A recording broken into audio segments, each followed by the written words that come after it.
신명기 3장 21절과 22절을 우리 함께 읽도록 하겠습니다. 읽습니다. 시작. 그때에 내가 여호수아에게 명령하여 이르기를 너희 하나님 여호와께서 이 두 왕에게 행하신 모든 일을 내 눈으로 보았거니와 내가 가는 모든 나라에도 여호와께서 이와 같이 행하시리니 너희는 그들을 두려워하지 말라. 너희 하나님 여호와께서 친히 너희를 위하여 싸우시리라 하였노라. 아멘. 오늘 본문에는 여호수아가 등장합니다. 하나님은 이제 모세를 대신하여 차기 리더인 여호수아를 세우셨습니다. 그런데 여호수아가 자신감이 없는 모습을 보여서였을까요? 정확히 알 수는 없지만 어찌되었든 모세는 여호수아에게 조언을 해주게 됩니다. 모세의 조언은 여호와께서 그 두 왕에게 행하신 일을 내가 본 대로 가나안의 모든 다른 나라들에게도 똑같이 행할 것이니 안심하라 하는 거였습니다.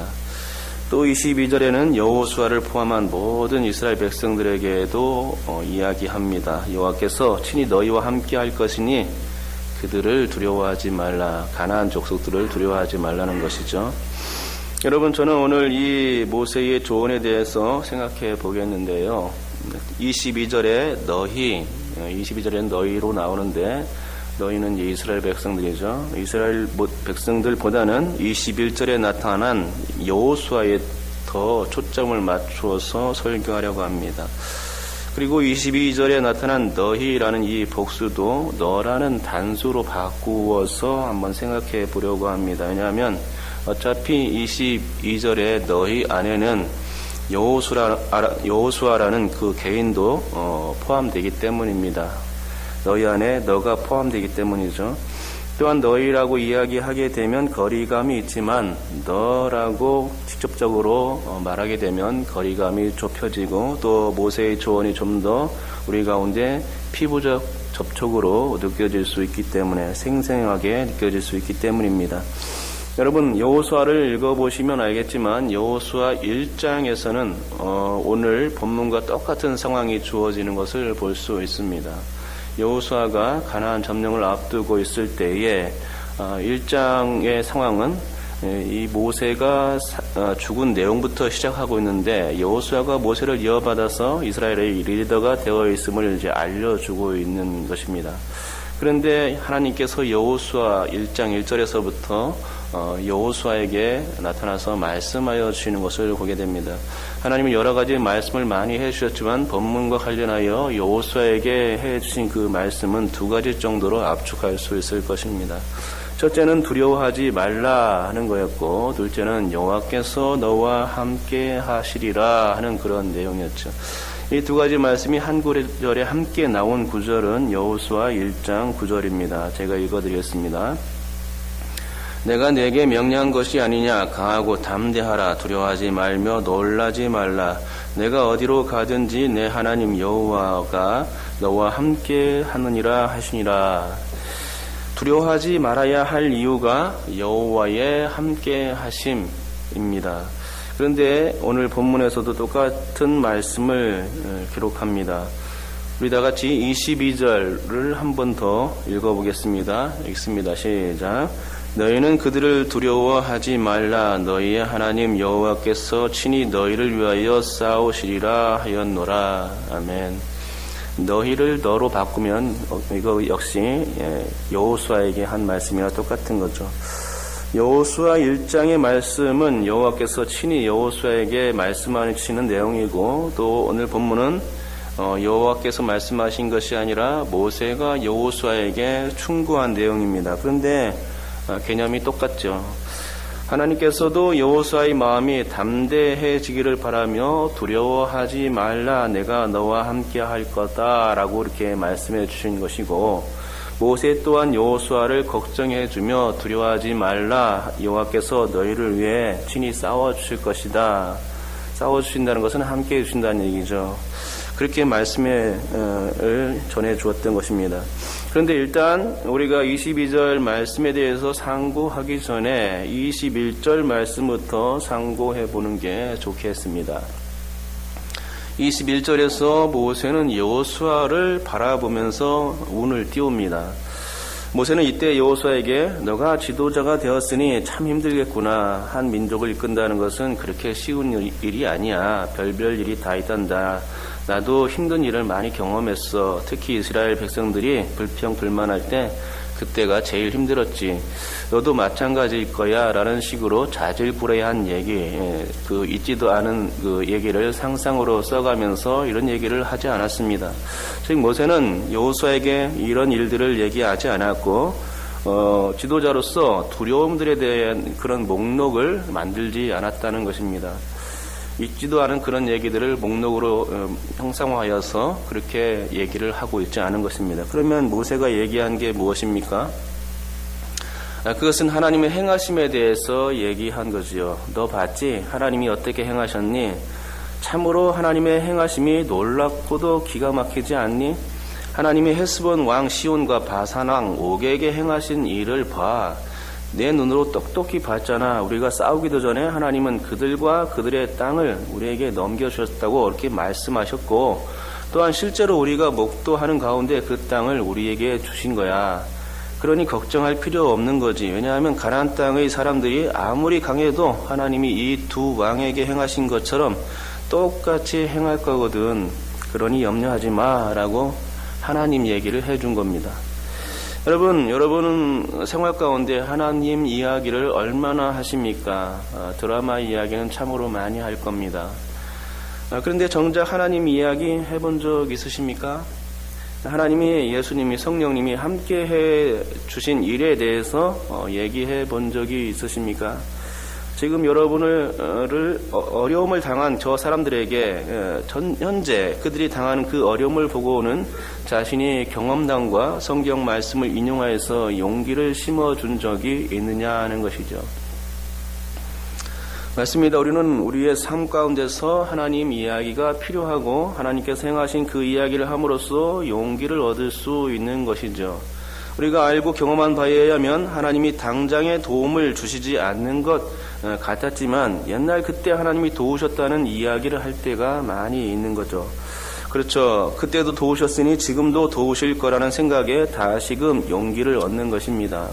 모세의 이야기가 바로 이런 것이죠. 즉 여호수아가 힘을 얻을 수 있는 길은 하나님밖에 없었던 것입니다. 그래서 두 왕에게 행하신 시온 왕과 바산 왕 옥에게 행하신 그 이야기, 전쟁 이야기를 꺼내줌으로 말미암아서 용기를 얻을 수 있도록, 그것이 바로 용기를 얻는 방편이기 때문에 하나님 이야기, 하나님께서 함께 해주시고 또 싸워주신 이야기, 그것을 해준 것입니다. 하나님 이야기가 용기를 얻는 방편이라는 겁니다. 그리고 여기에 더하여 모세 이야기는 아까 말씀드렸듯이 지도자로서 지내는 어려움이 아니라 가나안의 아모리 족속과 싸우는 것에 대한 위로였습니다. 즉 모세는 지도자가 이래야 되고 저래야 되고 이러한 지도자의 위상에 대한 목록을 이야기한 게 아닙니다. 그게 아니라 당면한 현실 이야기를 해준 것이죠. 앞에 있는 원수들과 싸워야 하는데 그 때문에 두려워할 여호수아를 상황을 생각하고선 그런 어려움은 하나님께 맡기는 게 최상의 방책임을 설득하고 있는 것입니다. 맞습니다. 우리가 여기까지 생각되었다면 우리는 이제 22절로 넘어갈 수가 있습니다. 하나님의 행하심이 전제되어야 하는 것이죠. 이 하나님의 행하심이 전제되었다면 우리는 21절로 나아갈 수가 있습니다. 그렇습니다. 하나님의 행하심이 항상 믿는 성도들에게는 전제되어야 합니다. 성도들은 하나님의 일하심에 대해서 믿음을 가져야 하는 것입니다. 나를 사랑하시는 하나님께서 나를 그토록 사랑하시기에 나를 안전히 지켜주신다는 그 하나님의 주권적 역사에 대해서 신뢰가 필요한 것이죠. 바로 이런 믿음을 가질 때에 우리는 두려워하지 않을 수가 있는 것입니다. 22절로 나갈 수 있는 거죠. 하나님이 싸워주시면 게임 끝난 것이니까 우리는 21절을 전제로 삼아야 하는 것입니다. 그런데 저는 본문 말씀에 더하여 한 가지를 더 생각해 보았습니다. 곧 죽음에 대한 이야기입니다. 여러분께서 죽음을 많이 생각해 봤을 것입니다. 매우 두렵죠. 저를 포함해서 여기 계신 분들이 다 죽음 앞에서는 참 어려운 것을 느낄 수 있을 것입니다. 사실 여호수아가 두려운 건 가나안 족속들과의 싸움이 아니라 죽음이었다고 봐야 합니다. 죽음이 두렵기 때문에 전쟁이 두려운 겁니다. 전쟁이란 단지 한 대 맞는 것으로 끝나는 것이 아니라 죽음의 문제가 걸려있는 것이죠.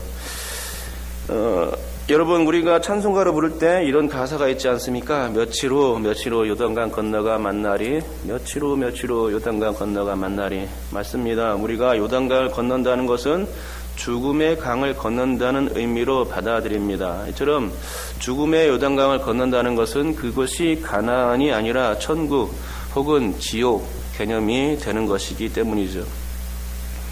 여러분, 그렇지 않습니까? 그래서 저는 가나안을 천국으로 상정해 보도록 하겠습니다. 그런데 이 천국은 너무나 좋습니다. 가나안 땅에 비할 바가 아닙니다. 가나안 땅을 젖과 꿀이 흐르는 땅이지만 천국은 말로 형용할 수 없는 아름다운 그런 곳입니다. 하지만 문제는 가나안이든 천국이든 이 둘 다 죽음의 강을 건너가야 한다는 것입니다. 요단강을 건너가야 하는 것이죠. 강을 건너지 않고서는 가나안이든 천국이든 절대로 갈 수가 없는 것입니다. 요단강에 그 두려움이 기다리고 있는 것이죠.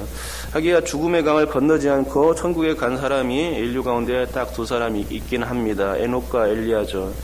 하지만 이 두 사람을 빼놓고선 정해진 길, 곧 죽음의 문턱을 반드시 넘어가야 합니다. 그래서 두려운 겁니다. 여호수아도 가나안보다는 죽음의 문턱을 두려워했다고 볼 수 있고 모세도 그걸 본 겁니다. 우리는 한 번도 죽음의 문턱을 넘어가지 못했기 때문에 이 죽음의 문턱을 넘어가면 과연 무엇이 기다리고 있는가 하면서 그래서 두려운 것이죠. 하지만 여러분, 용기를 가지시기 바랍니다. 왜냐하면 우리는 모세의 소리에 집중하기만 하면 되는 것이기 때문입니다. 모세가 여호수아에게 뭐라 말했습니까? 하나님 얘기를 꺼낸 겁니다. 하나님이 다 행해 주신다고 말씀해 주신 거죠. 하나님께서 두 왕에게 행하신 일을 내가 보았지 않냐고 모세는 여호수아를 설득한 것입니다. 그러니 두려워 말라 이렇게 얘기한 겁니다. 왜냐하면 하나님 여전히 싸워주실 것이기 때문에 그랬습니다. 우리 다 같이 22절 한번 다시 읽어보겠습니다. 22절 읽겠습니다. 시작. 너희는 그들을 두려워하지 말라. 너희의 하나님 여호와께서 친히 너희를 위하여 싸우시리라 하였노라. 아멘. 여러분, 스데반이 죽을 때 어떻게 했습니까? 하늘을 쳐다보니까 예수님께서 그 보좌에서 일어나서 자신을 막고 있는 모습을 보았지 않습니까? 그렇죠. 죽음을 에스코트 해주는 그 모습입니다. 저는 그래서 이 22절 이렇게 바꾸고 싶습니다. 너희는 죽음을 두려워하지 말라. 죽음을 이기신 예수님께서 친히 너희를 위하여 에스코트 해주리라. 그렇습니다. 여러분, 세상의 모든 두려움 앞에서 용기를 가질 수 있는 것은 우리에게 전능하신 하나님이 계시기 때문입니다. 또한 죽음을 이기신 주님이 계시기 때문에 우리는 두렵지 않습니다. 죽음조차도 두렵지 않은 것이죠. 예수께서 죽음을 이기시고 부활 승천하셨는데 우리는 주님께서 그렇게 죽음을 이기시고 승리하셨음을 성령을 통해서 또 믿음의 눈을 통해서 확실히 보았다는 것입니다. 그렇게 두려워할 필요가 없죠. 당장 오늘 죽어도 죽음을 정복한 그 예수님이 나를 에스코트해 줄 것이기 때문에 용감하게 죽음조차 죽을 수도 있는 것입니다. 그러므로 믿는 자에게 두려운 것은 없습니다. 죽음까지도 두렵지 않습니다. 두려운 것이 있다면 그것은 하나님뿐이죠. 경외라는 말이 그것인데 이 말은 존경한다는 말과 두려워한다는 말이 합성합니다. 그러니까 우리가 이 세상의 그 어떤 것도 두려울 것이 없지만 죽음까지도 두렵지 않지만 오직 두려운 건 하나님뿐입니다. 하나님이 함께 하시지 않는 것, 그것이 가장 큰 두려움인 것입니다. 아담과 하와가 하나님과 단절됨으로 인해서 정령 죽게 된 것이 아닙니까? 하나님과 함께하지 않으면 죽을 수밖에 없는 겁니다. 주님께서도 십자가상에서 죽음을 두려워한 게 아니라 성부 하나님과의 단절 때문에 두려웠던 것입니다. 곧 이렇게 말씀하셨죠. 엘리 엘리 나바 사박다니, 나의 하나님 어찌하여 나를 버리셨나이까 라고 십자가상에서 기도했던 것입니다. 죽음이 아니라 하나님과의 단절이죠. 그러므로 여러분, 결코 죽음 같은 것을 두려워하지 마시고 또 생활 가운데 어려운 것들 그것 때문에 타박하지 마시고 가장 두려운 것은 하나님이 없는 것, 그것이라고 생각하십시오.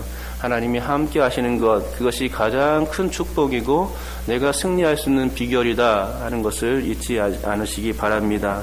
그리하면 이 땅을 정말로 힘있게 살 수 있을 줄 믿습니다. 여러분께서 하나님과 함께 행하시고 하나님께서 우리와 함께 싸우시는 것을 늘 볼 수 있으며 그런 가운데서 믿음으로 나아갈 수 있는 승리할 수 있기를 주님의 이름으로 축복합니다.